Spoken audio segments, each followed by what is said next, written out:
Hi everyone, welcome to my channel, and today we're going to take a look at another horrible case with you, how a plumbing clog led to the solving of a series of violent crimes.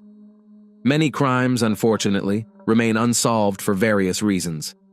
According to forensic experts, this often happens if not all theories are considered, or if one of the theories wasn't fully explored. Thus, grieving families sometimes never learn the secret of a loved one's disappearance or the cause of their demise. However, occasionally crimes are uncovered over time, often by complete chance. The investigation into the crime against teenage girl Rory Rush began with a call to a plumber due to a clogged sewer line, which led to the discovery of several brutal acts against schoolgirls. This case made quite a stir, and the apprehended criminal was found to be involved in a similar atrocity that happened 10 years ago. Although many believed that the police had caught a true serial predator who targeted young women, only 2 incidents were proven with great difficulty, despite the presence of ample evidence. Unidentified torso in a water body. On September 11, 2017, in the Canadian city of Oshawa, Ontario, a local fisherman spotted something horrifying in the city harbor. Floating in the water was a severely disfigured and decomposed human torso. The man immediately reported his find to the police, and the remains were soon retrieved and taken to the Forensic Medical Service for identification and necessary examinations. Experts immediately faced difficulties in identifying the body. It lacked limbs and a head, and it was practically gutted. They managed to determine only that the remains belonged to a young woman aged between 18 and 25 years. It was impossible to identify the victim by fingerprints, dental records, or distinctive features. However, a fragment of a tattoo was visible on the neck, but it was impossible to make out what it represented due to the advanced state of decomposition. There was only hope for a DNA analysis, but no matches were found in the existing database, and thus law enforcement began to check the cases of all young women who had gone missing in recent months. Only in November of the same year, nearly 2 months after the gruesome discovery, was it established that the body belonged to 18-year-old high school student Rory Hash, who had disappeared in mid-August of the same year, about a month before the remains were found. At the time of her disappearance, the girl was pregnant. Over several weeks, divers thoroughly examined the harbor and the adjacent shoreline of Lake Ontario, but no other body parts, head or limbs, were found. It was also impossible to determine the time and cause of death. However, experts found that the body had numerous severe injuries inflicted while she was still alive. This led to the suspicion that the girl had been tortured over a long period before her life was tragically ended. The strange neighbor. The story took an unexpected turn 4 months later, when at the end of December, David Wood's family moved into the house at 19 McMillan Drive, Oshawa. They immediately noticed a strange, unpleasant smell, but their downstairs neighbor, a single 45-year-old man named Adam Strong who lived in the other half of the house, assured them it was just a minor plumbing issue that he would fix in a few days. The neighbor tried to be friendly and communicated very politely, but there was something unsettling and off-putting about him. When David's wife brought him some homemade cookies as a welcome gesture, he didn't let her even step inside his apartment. Instead, he just stepped out into the hallway, closing his door behind him. She managed to notice that his living space was in terrible disorder, and the smell inside was simply foul. Adam took the cookies, thanked the new neighbor, and hurried off. Later, when the neighbors crossed paths in the yard, he apologized for not inviting her in, explaining that he was about to renovate and that his apartment was not looking its best at the moment. He again tried to be polite but was noticeably nervous. For several days, as the Wood family settled in, they tried to ignore the smell, but on December 29th, they finally called a plumber due to a sewer blockage and the intensified stench. The problem seemed minor and easily fixable, but what the workers discovered in the pipes shocked even experienced forensic experts. Body parts in the sewage, a head in the refrigerator. The plumber, named Sean Farndon, along with his partner, began to clear the blockage in the Wood family's apartment. Accustomed to unpleasant odors, They were surprised by how terrible it smelled inside. Soon they realized they needed to look one floor below and descended to Strong's apartment. Reluctantly, the man let the workers in, apologizing for the mess. The smell was even worse in this space, and when the plumbers reached the site of the blockage in the pipe, the stench became unbearable. Sean later confessed that in his many years of practice, he had never encountered anything so foul-smelling. But an even more nightmarish discovery awaited them when they decided to clear the pipe. At this time, the already nervous homeowner began to behave even more strangely. He did not step away and kept asking what the workers were going to do and how long it would take. He later justified his actions by saying he was simply curious, as he had never seen this process before. The specialists tried to ignore Adam's actions and questions, but soon they extracted more than 10 kilograms of flesh tangled with long hair and bone fragments from the pipes. Sean was horrified when he saw disfigured and partially decomposed human fingers among it all. The apartment owner made a surprised face, saying he had never seen anything more disgusting in his life, and then asked the plumbers if they had any idea how all this could have ended up in the sewer pipe. Farndon didn't want to speculate and decided to immediately call the police to sort everything out. He reported the horrific discovery, noting that he most likely stumbled upon human remains, provided the address, and waited for law enforcement to arrive, making sure that Adam did not touch anything or try to dispose of any evidence. The arriving officers immediately understood that Sean was right, and indeed human flesh had been extracted from the pipes. When they decided to talk to the homeowner, they expected to hear any sort of fabrication as an excuse, but the man instead bowed his head and confirmed that the remains of a woman's body had been stuck in the pipe, and if the police wanted other parts, they were in the freezer of his refrigerator. In the freezer, they found a severed head of a young woman packed in a plastic bag, along with limb fragments, obviously those that could not be flushed down the toilet. The house itself was a real dump, where it seemed no one had ever cleaned. The kitchen was piled with dirty dishes with rotting food remains, trash littered the floor, empty pizza boxes were scattered around, and among all this debris there were numerous magazines of a specific adult sadomasochistic content.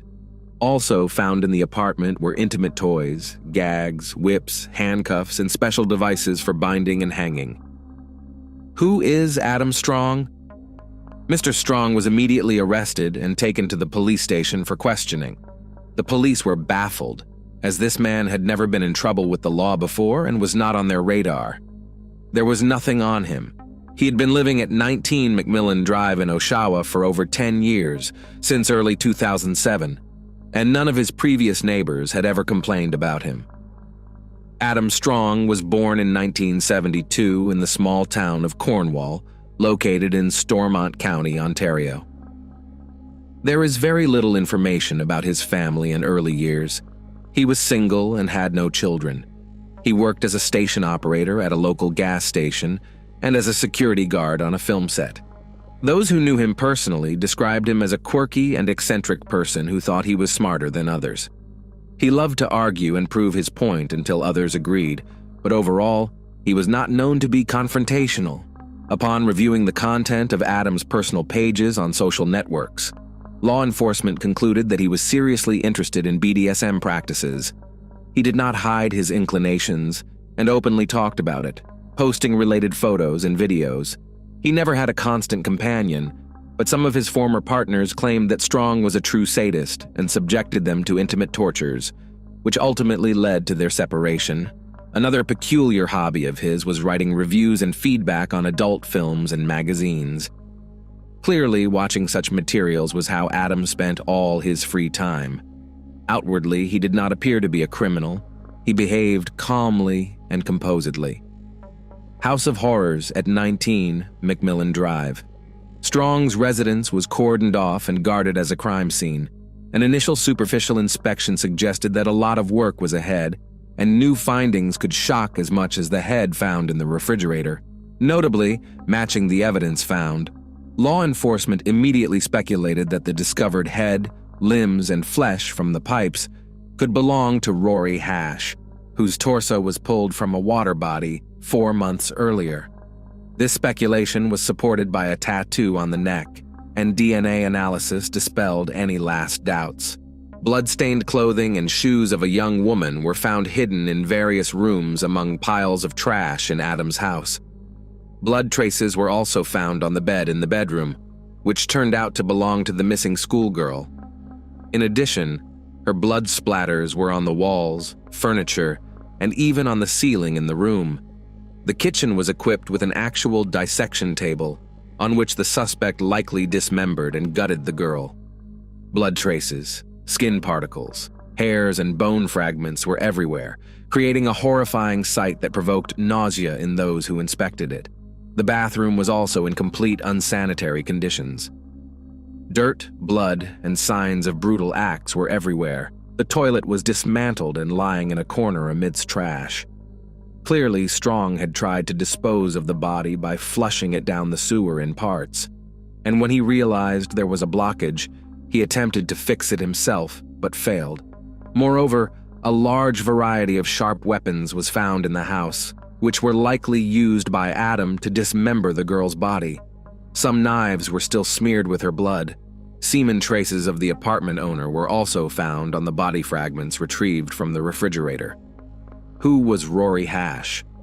Let's delve into who the victim was, how she ended up in the home of her perpetrator, and what happened to her. Rory Hash was born on July 9, 1999, in Oshawa, and was the only child of a woman named Shannon Dion. Her father left before she was born and took no part in her life. Rory grew up in a rather unique family. Her maternal grandfather was once the founder and leader of a motorcycle club called Satan's Choice, and was also known as a talented boxer with strong connections to the criminal underworld. Rory's uncle was a member of the Hells Angels bike club, led a daring lifestyle, and had his own legal troubles. Despite having such relatives, Rory's childhood could be described as peaceful and carefree. Her mother and grandmother did everything to provide for her, surrounding her with love and care. Rory was a good student, excelled in dance, and even won awards at competitions. People described her as a very intelligent, sensible, and open-hearted child. At the age of 13, Rory received an award as the best cadet of the year in her local army unit.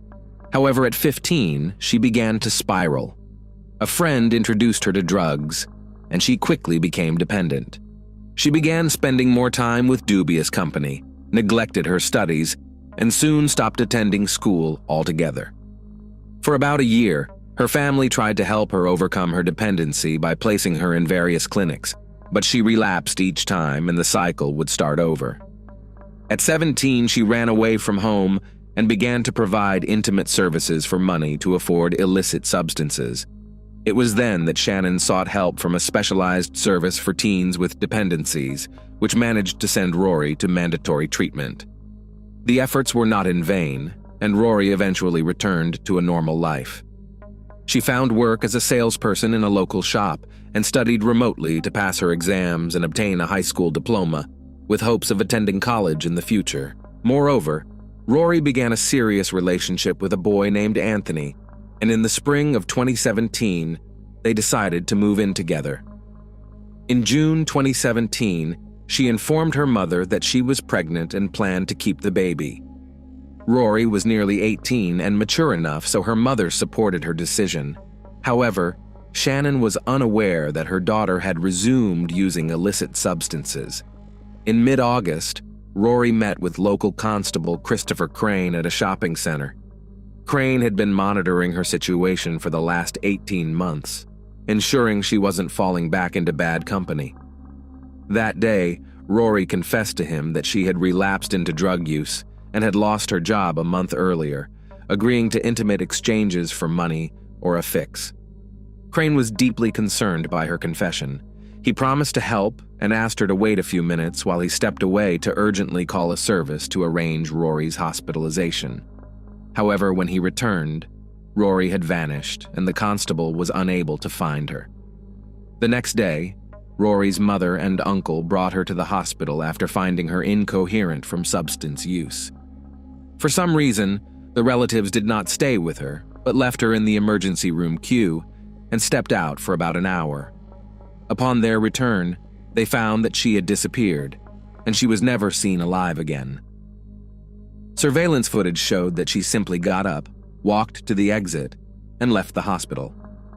Her family filed a missing person report the following day, but despite extensive searches and the rapid spread of information on social media, no trace of her was found.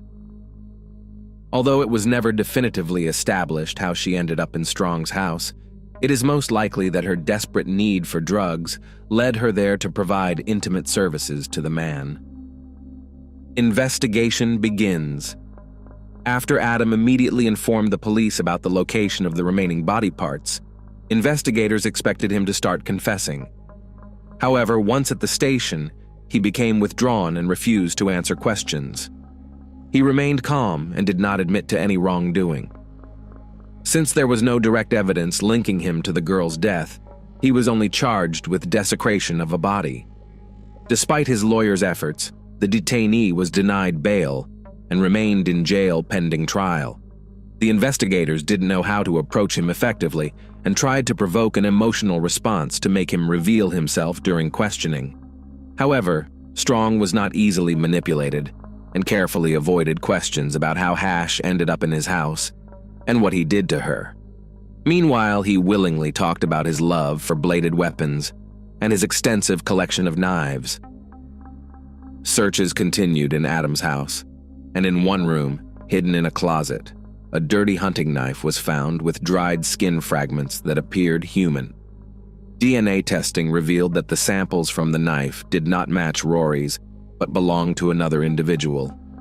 Identifying the person took several months, but by July 2017, it was clear that the traces on the weapon were from a young woman named Candace Fitzpatrick, who had disappeared about 10 years earlier. Who was the first victim? Candace Fitzpatrick had much in common with Rory Hash.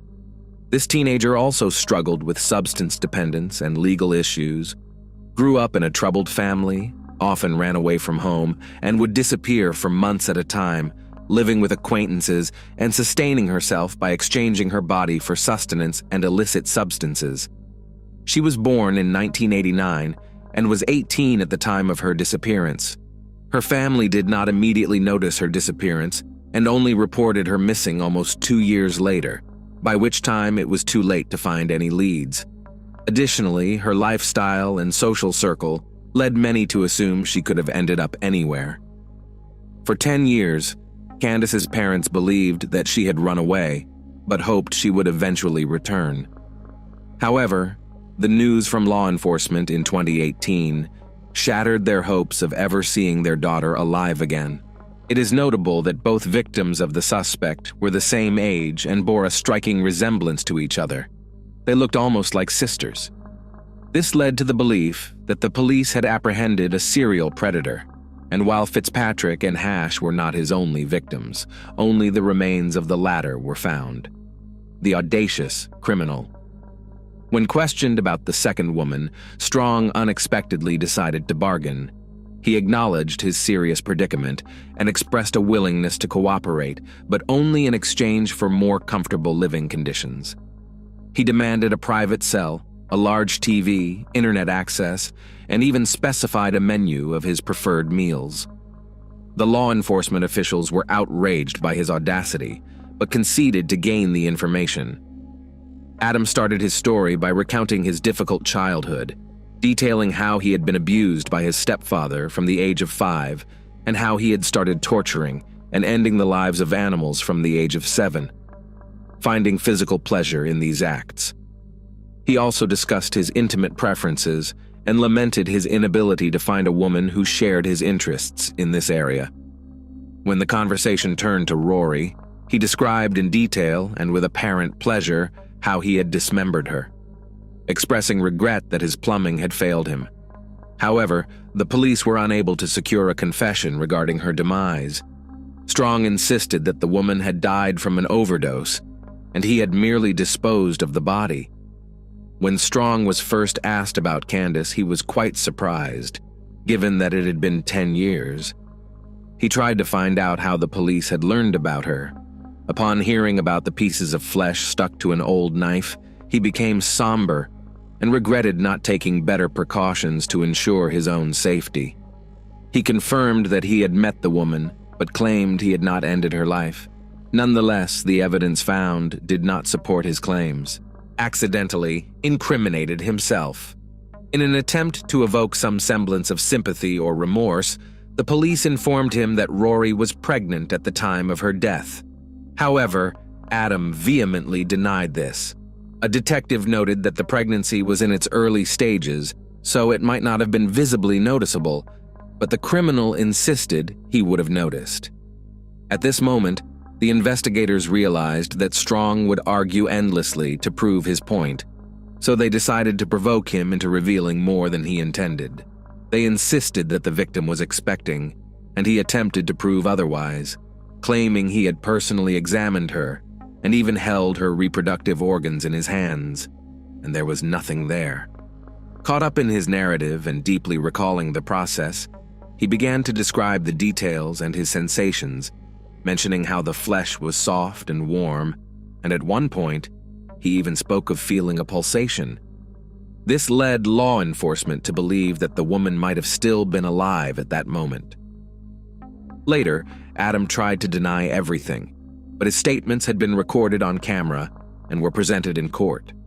He did not disclose what he had done with Candace's body, and her remains were never found. Detectives also failed to learn about any other possible victims. During one of the last interrogations, Strong indifferently stated, "I don't know if it matters, but I would like my condolences to be passed on to the girl's parents." Trial and sentencing. The defendant's lawyers insisted that their client was mentally ill, unable to be held responsible for his actions, and in need of medical care. The court faced the question of whether he was sane and could be held accountable, or if he truly belonged in a psychiatric facility rather than a prison. However, a psychiatric evaluation determined that, despite certain disorders, the man was aware of his actions and thus could be held legally accountable. The trial of Adam Strong began in September 2020, 3 years after the death of Rory and 12 years after Candace disappeared. He was charged with 2 counts of ending lives, as well as desecration of Rory's remains. Although he never admitted his guilt, the evidence found in his home and his confessions during interrogations left no doubt about his involvement in these heinous acts. 4 of Adam's former partners also testified, describing his cruelty and propensity for violence. According to the prosecution, the defendant lured both women to his home, promising them money for intimate services. Given his specific preferences and the evidence found on Rory's body, he immobilized his victim, tormented her for a long period, and likely ended her life during the ordeal, fearing that she would report him to the police. On September 4th, a signal from his mobile phone was detected near the city harbor, where he discarded the torso of the victim, hoping it would be carried away by the current. In April 2021, Adam Strong was found guilty of ending the lives of Candace Fitzpatrick and Rory Hash, as well as desecration of the latter's remains. He was sentenced to life imprisonment without the possibility of parole. The verdict didn't particularly disturb the criminal, who noted in his closing remarks that his prison cell was much better and more comfortable than his previous living conditions. 6 months after his sentencing, Adam unexpectedly confessed to the location of the first victim's remains. Following his directions, the search lasted several months until the police discovered human bones. DNA testing confirmed that the skeleton belonged to young Fitzpatrick, which was officially announced. In conclusion, investigators are almost certain there could be more victims in the Strong case, at least one more woman. Notably, when Adam was brought in for his initial interrogation, his personal items were confiscated, among which was a chain with 3 rings. He later asked for this item to be returned, noting that the rings meant a lot to him and he did not want to lose them. Subsequently, relatives of Rory and Candace identified 2 of the rings as belonging to their daughters, but the 3rd ring remains unidentified. Thanks for watching, guys. Subscribe to my channel. There are many shocking stories ahead of you.